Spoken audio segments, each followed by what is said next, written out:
मैं आपको ऐसी ही एक सच्ची और रहस्यमयी घटना के बारे में बता रहा हूं, कुलधरा गांव का रहस्य। यह कहानी राजस्थान के एक वीरान गांव की है, जिसे लोग आज भी डर और रहस्य से जोड़कर देखते हैं। कुलधरा गांव एक रात में उजड़ गया। पूरा गांव राजस्थान के जैसलमेर से लगभग 18 किलोमीटर दूर स्थित कुलधरा गांव आज खंडहर में बदल चुका है। लेकिन लगभग 200 साल पहले यह गांव बहुत ही समृद्ध और खुशहाल था। यह पालीवाल ब्राह्मणों का निवास था, जो अपनी बुद्धिमत्ता, खेती की उन्नत तकनीकों और व्यापारिक कौशल के लिए जाने जाते थे। कहा जाता है कि 1825 के आसपास एक रात अचानक इस गांव के सभी लोग अपने घर छोड़कर कहीं चले गए। हैरानी की बात यह थी कि वे सिर्फ कुलधरा ही नहीं, बल्कि आसपास के 84 गांवों को भी खाली करके चले गए। अगले दिन जब लोग वहां पहुंचे तो पूरा इलाका सुनसान था। घर थे, बर्तन थे, सामान था, लेकिन इंसान नहीं थे। क्यों छोड़ा गया गांव? इस घटना के पीछे एक कहानी प्रचलित है। कहा जाता है कि उस समय जैसलमेर रियासत का दीवान सलीम सिंह था। वह बहुत क्रूर और अत्याचारी माना जाता था। उसकी नजर कुलधरा गांव के मुखिया की सुंदर बेटी पर पड़ गई। उसने लड़की से शादी करने की जिद पकड़ ली और धमकी दी कि अगर उसकी बात नहीं मानी गई तो वह पूरे गांव पर भारी कर टैक्स लगा देगा और बर्बाद कर देगा। गांव वालों ने अपनी इज्जत और बेटी की सुरक्षा को सबसे ऊपर रखा। उन्होंने आपस में बैठक की और फैसला किया कि वे गांव छोड़ देंगे, लेकिन अपनी बेटी को उस दीवान के हाथों नहीं सौंपेंगे। कहा जाता है कि एक ही रात में सभी लोगों ने गांव खाली कर दिया। क्या सच में दिया गया था श्राप? लोक कथाओं के अनुसार जाते जाते पालीवाल ब्राह्मणों ने इस गांव को श्राप दिया कि यहां कभी कोई बस नहीं पाएगा।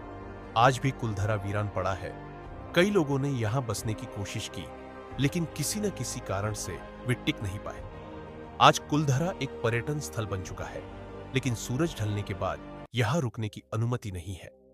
कई पर्यटकों और स्थानीय लोगों का दावा है कि रात में यहां अजीब आवाजें सुनाई देती है, जैसे महिलाओं की बातचीत, बच्चों के रोने की आवाज या कदमों की आहट।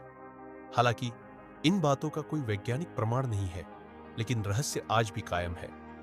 ऐतिहासिक दृष्टिकोण इतिहासकारों का मानना है कि कुलधरा के उजड़ने के पीछे केवल प्रेम कहानी या श्राप नहीं था, बल्कि आर्थिक और पर्यावरणीय कारण भी हो सकते हैं। उस समय क्षेत्र में पानी की भारी कमी थी, व्यापारिक मार्ग बदल रहे थे, जिससे गांव की आय कम हो रही थी। साथ ही शासकों द्वारा अत्यधिक कर वसूली भी एक कारण हो सकती है।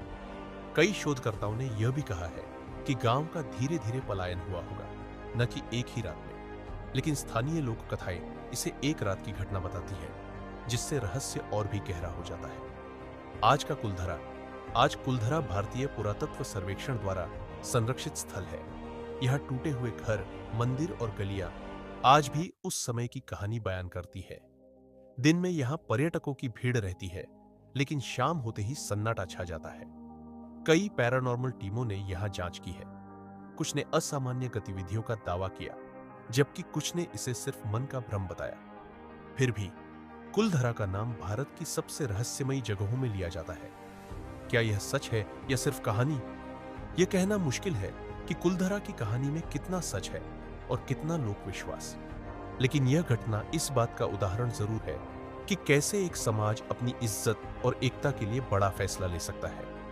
कुलधरा हमें यह भी सिखाता है कि इतिहास केवल किताबों में नहीं, बल्कि खंडहरों, मिट्टी और लोक कथाओं में भी छिपा होता है। कई बार सच्चाई और कल्पना इतनी घुल मिल जाती है कि दोनों को अलग करना कठिन हो जाता है। निष्कर्ष, भारत रहस्यों और अनकही कहानियों का देश है। कुलधरा गांव की यह वास्तविक घटना आज भी लोगों को हैरान करती है, चाहे इसके पीछे सामाजिक कारण रहे हों या लोक कथा का रंग। लेकिन एक बात तय है, यह कहानी हमें अतीत की उस दुनिया में ले जाती है जहां सम्मान, भय, सत्ता और बलिदान की गाथाएं छिपी हुई है। यदि आप कभी जैसलमेर जाइए तो दिन के समय कुलधरा अवश्य देखें। वहां की खामोशी आपको कई सवालों के साथ छोड़ देगी। अगर आप चाहें तो मैं आपको भारत की किसी और कम जात लेकिन वायरल सच्ची घटना के बारे में भी बता सकता हूं, जैसे किसी रहस्यमयी केस, ऐतिहासिक रहस्य या अनसुलझे अपराध की कहानी।